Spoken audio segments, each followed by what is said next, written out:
an armored vehicle. Wow. Where did that come from? Boy, SWAT with a pit maneuver on steroids. Have we ever seen this before? A Bearcat joining a stolen semi-chase, 2 guys in the cab, the driver running from police across 2 different counties. The cop cars outmatched by the much bigger Big Rig, the Bearcat finally making it a fair fight.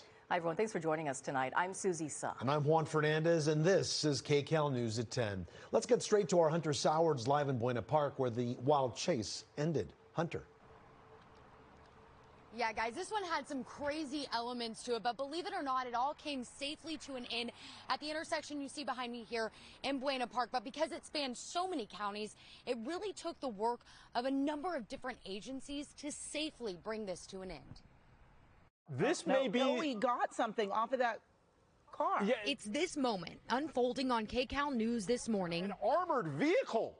Wow. Where did that come from? That stamped another car chase, crazy even by SoCal standards, into the record books. The armored vehicle now just in a parking lot. basically attempted a pit maneuver. I don't think we have ever seen an armored vehicle do a pit maneuver in a pursuit before. Fontana police started chasing the Big Rig Wednesday morning when they noticed the plates didn't match. They later said a passenger may have been kidnapped after they called a family member saying they couldn't get out of the truck. New video shows Fullerton police step in to help.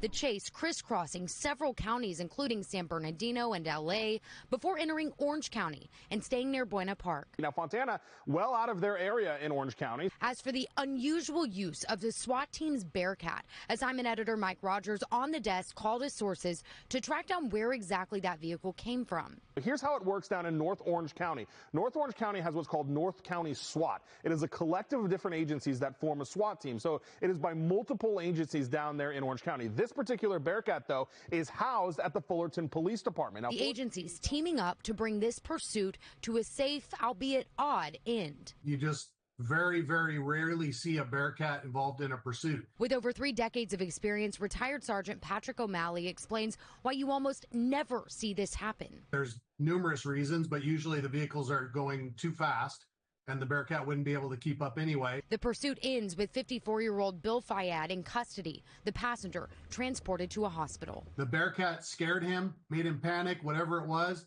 He said, that's it, I'm going to open the doors, we're going to get out, and it's over. Yeah, what made this so unique as well is just the circumstances had to be just right for that Bearcat to be a match for that Big Rig. It was also interesting to watch Fontana want to really follow this until the very end. Now, as for the relationship between the suspect behind the wheel and that alleged kidnapping victim, we have not been able to get an update on that for you tonight, but of course, we're going to track it for you. Reporting live here in Buena Park, Hunter Sowards, KCAL News. All right, Hunter, thank you. And you heard us ask the question, have we ever seen this before? Yeah, Mike Rogers with that answer tonight. Mike? Yeah, you know, we were talking about this because we talked about it actually last week during one of our chases when it got approved, but never actually made it. Today, though, as you can see, it actually absolutely did make it down there and played an integral role in this. But I want to take you to last week's pursuit because remember, this was the one of the homicide suspect that the LAPD was chasing. This went on for like an hour and a half, and they could not get this guy to surrender. The spike strip certainly helped, and because he started going at such low speeds, that's when they finally asked Metro, which is LAPD's Metropolitan Division, to come in and use essentially their SWAT team and their Bearcats to bring this to an end. It was approved, and they were on their way when the guy accidentally ran into a whole other crime scene and blocked himself in, bringing it to an end. But I want to show you a file. I went to the Wayback Machine in our archives. Check this one out from 2022. Remember that? This was that crazy chase of that stolen construction truck dragging the arrow sign, and that was one of the Inland Empire agencies bringing in a Bearcat to bring this chase to an end, shoving the guy against the sound wall before he got out and ran. He was ultimately taken into custody, but this was a situation where not only were they using the Bearcat, but we were listening on the radio, they almost shot at him from a helicopter in this situation. So the Bearcat, a much better example. I want to show you a slightly different one way back in 2015. Look at this. This is a taxi cab that was being chased by the LAPD. This is LAPD's Metropolitan Division, and they still have these. These are actually armored vehicles. They're not the full big Bearcats like we have seen with some other agencies, but as you heard Patrick O'Malley talk about, this was more effective for a smaller car that can go quicker and is a little bit more nimble. They used those, and they brought in Metropolitan Division to bring this taxi cab chase to an end back in 2015. So do we see it frequently? Not at all. In fact, just to get some examples examples. I had to go all the way back to 2015. But it does happen. But there are very specific circumstances. Approvals have to be given, and it has to be the right set of